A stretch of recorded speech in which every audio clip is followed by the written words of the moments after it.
నమస్కారం. హిస్టరీ వార్తలకు స్వాగతం. ఈరోజు వార్తల ముఖ్యాంశాలు. ఎన్నికల కోడ్ నేపథ్యంలో శాంతి భద్రత పరిరక్షణకు విఘాతం కలిగితే కఠిన చర్యలు తప్పవు. తెనాలి డీఎస్పీ రమేష్. ఇరిగేషన్ శాఖ పరంగా ఎంపిక చేసిన పనులకు నిధులు సమకూరగానే పనులు ప్రారంభిస్తామన్న ఈఈ మల్లికార్జునరావు. ఎన్నికల కౌంటింగ్ నేపథ్యంలో తెనాలి సబ్ డివిజన్ పరిధిలోని తెనాలి పొన్నూరు నియోజకవర్గాల్లో సమస్యాత్మక ప్రాంతాలను ముందస్తుగానే గుర్తించి కట్టుదిట్టమైన చర్యలు తీసుకోవడం జరుగుతుందని తెనాలి డీఎస్పీ ఎం రమేష్ తెలిపారు.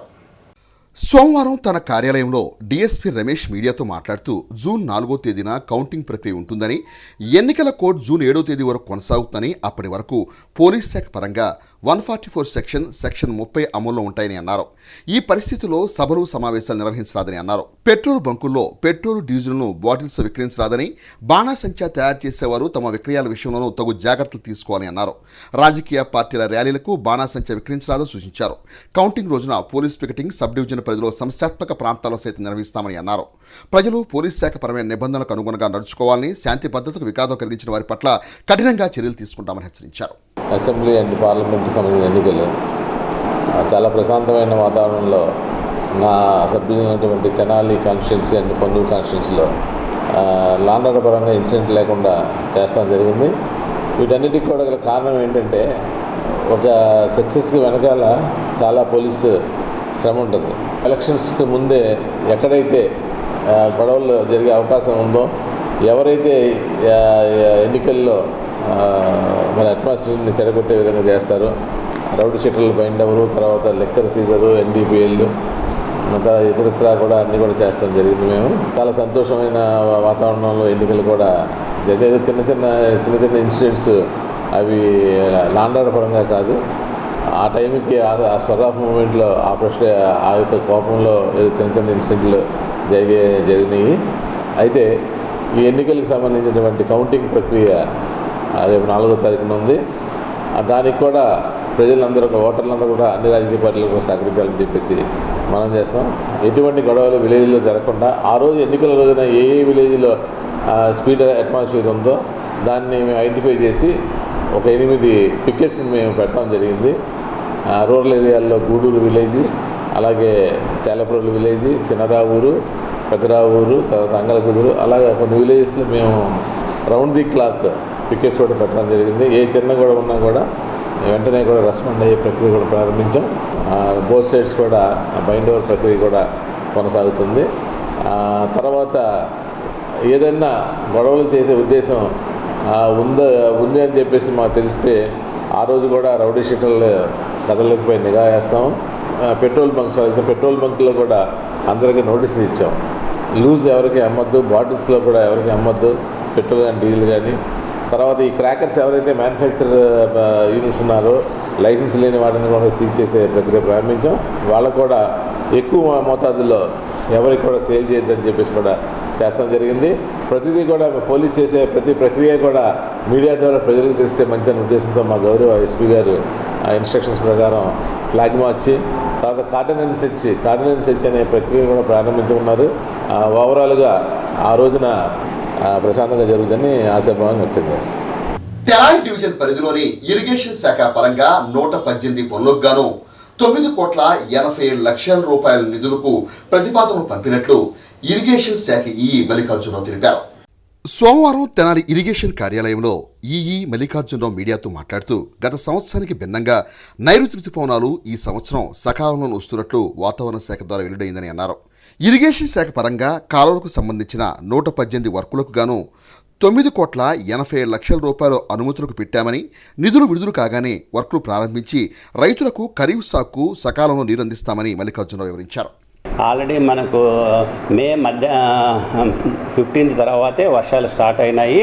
తర్వాత 24వ తారీఖు వాయుగుండం అని చెప్తున్నారు వాతావరణ శాఖ వాళ్ళు. అలాగే కేరళకు 1వ తారీఖుకే నైరుతి పవనాలు వస్తున్నాయన్నారు. కాబట్టి వాళ్ళ ప్రకారము ఈ సంవత్సరము వర్షాలు సమృద్ధిగా ఉన్నాయని తెలుస్తూ ఉన్నది. వర్షపాతం కూడా అధికంగా ఉందని మనకు తెలుస్తూ ఉన్నది. మనకు లాస్ట్ వీక్ ఈఎన్సీ ఆఫీస్లో కడా వాళ్ళు మీటింగ్ పెట్టారు. మన ఈఎన్సీ గారు ఇన్స్ట్రక్షన్స్ ఏంటంటే depending upon plough back funds last year కంటే 30% ఎక్స్ట్రా వర్క్లు శాంక్షన్ చేస్తానని చెప్పారు. వాటిలో ప్రిఫరెన్సు ఈ వీడ్ గ్రోత్ ప్లస్ ఏమన్నా షట్టర్స్ రిపేర్సు గేట్స్ ఉంటే అవి పెట్టమని చెప్పారనమాట. సో లాస్ట్ 30% ఎక్సెస్ కాను ఈ సంవత్సరం ఉన్న ప్రపోజల్స్ 118 వర్కులకు గాను మనము 9.87 crores ప్రతిపాదన మేము పంపించాము. అవి త్వరగా శాంక్షన్ చేస్తే ఈ సంవత్సరం మేము టెండర్స్ పద్ధతి కానీ నామినేషన్ పద్ధతి కానీ టెండర్స్ పిలిచి తొందరగా ప్రారంభించి తొందరగా పూర్తి చేస్తామని చేస్తున్నాము. చివరికి కూడా ఇలా ఈ వర్క్లన్నీ O&M వర్క్లను కంప్లీట్ చేసి చివరి టైల్ ఎండ్ వరకు వాటర్ ఇవ్వాలని మేము కృషి చేస్తున్నాము. ఇరిగేషన్ శాఖ వర్గము మేము కృషి చేస్తాము. వేసవిలో ప్రజల దాహార్తిని తీర్చేందుకు తెనాలి బోస్ రోడ్లో అన్నదాత సుఖీభవ సంస్థ వారి ఆధ్వర్యంలో ఏర్పాటు చేసిన మజ్జిగ మంచినీటి పంపిణీ కేంద్రానికి సహకరిస్తున్న దాతలకు నిర్వాహకులు ప్రత్యేక ధన్యవాదాలు తెలియజేశారు. అన్నదాత సుఖీభవ సామాజిక సేవా సంస్థ వేసవి దాహార్తిని తీర్చేందుకు ఏర్పాటు చేసిన మజ్జిగ మంచినీటి చలివేంద్ర నిర్వహణలో సహకరిస్తున్న దాతలకు సంస్థ నిర్వాహకులు ప్రత్యేక ధన్యవాదాలు తెలిపారు. సోమవారం తెనాలి బోస్ రోడ్లోని పొట్టి శ్రీరాములు బొమ్మ సెంటర్లోని అన్నదాత సుఖీభవ సంస్థ చలివేంద్రంలో మజ్జిగ పంపిణీ కార్యక్రమం నిర్వహించారు.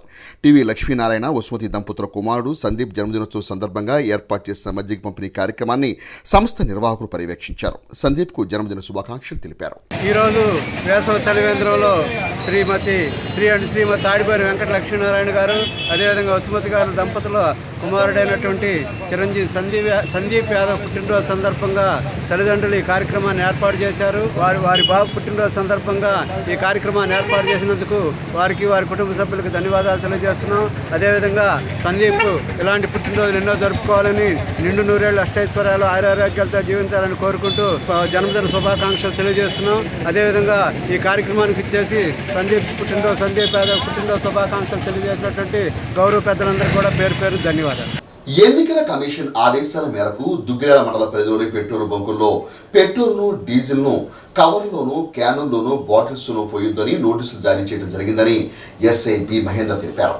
సోమవారం పోలీస్ స్టేషన్లో మహేంద్ర మీడియాతో మాట్లాడుతూ దుగ్గిరాల మండల పరిధిలోని పెట్రోల్ బంకుల్లో కవర్లు, బాటిళ్లు, క్యానుల్లో ఇంధనాన్ని పోయొద్దని బంకు నిర్వాహకులకు నోటీసులు ఇవ్వడం జరిగిందని అన్నారు.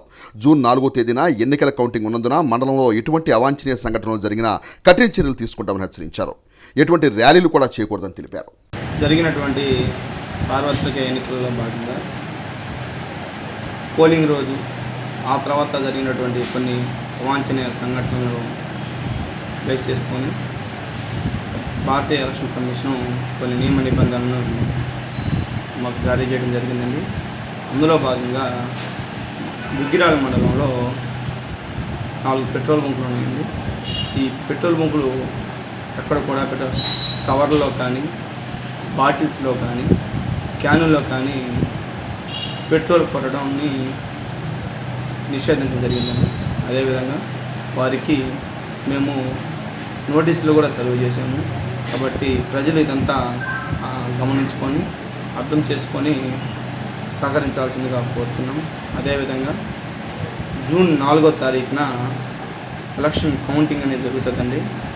దుగ్గిరాల మండలం కూడా ఎలాంటి గొడవలు లేకుండా జరుగుతాయని నమ్ముతున్నాము. ఎవరైనా అవాంఛనీయ సంఘటనలు కానీ పాల్పడే ఛాన్స్ ఉందంటే వాళ్ళు ముందుగా మేము ప్రివెంట్ చేస్తాము. ఒకవేళ జరుగుతాయన్నా కూడా వాళ్ళ మీద చట్టప్రకారంగా చాలా తీవ్రమైన చర్యలు తీసుకుంటాము. కాబట్టి ఎవరు కూడా ఎలాంటి అవాంఛనీయ సంఘటనలు చేయడానికి ముందుకు రాకుండా ఎవరి యొక్క ప్రాథమిక విధిగా వాళ్ళు ఇంటి వద్దనే ఉండి వాళ్ళు ఈ యొక్క కౌంటింగ్ని చూసుకోవాలి తప్ప ఎక్కడ కూడా రోడ్ల మీదకి వచ్చి ర్యాలీలు కానీ ఇంకోటి చేసి లాండ్ ఆర్డర్ ఇష్యూస్ తీసుకొచ్చి కొట్లాట కానీ ఏదైనా గల్లాట కానీ చేసుకుంటే వాళ్ళపైన చాలా తీవ్రంగా పరిణామాలు ఉంటాయండి. ఈ విషయాన్ని దుగ్గిరాల గ్రామస్తులు, మండల గ్రామస్తులు తెలుసుకోవాల్సిన కోరుతున్నాం. దుగ్గిరాల మండల పరిధిలోని అన్ని రైతు భరోసా కేంద్రాల్లో పచ్చి రొట్టె విత్తనాలు అందుబాటులో ఉన్నాయని, రాయితీపై ఇచ్చే విత్తనాలను రైతులందరూ సద్వినియోగం చేసుకోవాలని దుగ్గిరాల మండల వ్యవసాయ అధికారిని పి శిరీష సూచించారు. సోమవారం వ్యవసాయ కార్యాలయంలో పి శిరీష మీడియాతో మాట్లాడుతూ మండలంలో ఈ ఏడాది రైతులు ఎక్కువగా జొన్న, మొక్కజొన్న పంటలను సాగు చేయడం జరిగిందని అన్నారు. పచ్చి రొట్ట విత్తనాలను భూమిలో వేసి కలిగి దున్నినట్లయితే రాబోయే వరి అధిక దిగుబడులు పొందవచ్చునని అన్నారు. పచ్చి రొట్ట విత్తనాలను భూమిలో వేసినట్లయితే భూమికి సారవంతం అవుతుందని అన్నారు. అవసరమైన రైతులు తమ ఆధార్ కార్డు, పట్టాదారు పాస్ పుస్తకాన్ని తీసుకొచ్చి రైతు భరోసా కేంద్రాల వద్దకు వెళ్లాలని అన్నారు. విత్తనాలను 50% రాయితీపై అందిస్తున్నామని అన్నారు. జీలుగా, జనుము, పిల్లి పెసర రైతులకు అందించడం జరుగుతుందని అన్నారు. పేరు శిరీష, దుగ్గిరాల మండల వ్యవసాయ అధికారిగా పనిచేస్తున్నాను. మనకి దుగ్గిరాల మండలంలోని అన్ని రైతు భరోసా కేంద్రాల్లో పచ్చిరొట్ట విత్తనాలను అందుబాటులో ఉంచడం జరిగింది. ఈ పచ్చిరొట్ట విత్తనాలని 50% సబ్సిడీపై వ్యవసాయ శాఖ అందిస్తున్నారు. ఈ పచ్చిరొట్ట విత్తనాలను మనం వేసుకోవడం వల్ల ఏమవుతుందంటే, వేసుకొని 40-45 రోజుల మధ్యలో లేత పూమొగ్గు దశలో కనుక భూమిలో కలిగి దున్నినట్లయితే భూమికి సారవంతం అవుతుంది. మనం మొన్న చూసుకుంటే రబీ పంటలో ఎక్కువగా జొన్న, మొక్కజొన్న పంటలను రైతులు వేయడం జరిగింది. ఈ రెండు కూడా అధిక రసాయనిక ఎరువులతోటి రైతులు పండించడం జరిగింది. దీని ద్వారా ఏంటంటే భూమి తన సహజత్వాన్ని కోల్పోవడము, అలాగే సారవంతాన్ని కోల్పోవడం జరుగుతుంది. ఇలా ఈ పచ్చిరొట్ట పైర్లను కనుక వేసి భూమిలో కలిగి దున్నినట్లయితే మనకి భూమి కోల్పోయినటువంటి సహజత్వాన్ని కొంతవరకు మనం పొందుకోవచ్చు. అలాగే నెక్స్ట్ వేసేటటువంటి వరి పంటలో కూడా మనం అధిక దిగుబడులను పొందవచ్చు. అలాగే భూమిలో నీటిని నిలుపుకునే శక్తి కూడా పెరుగుదల ఉంటుంది.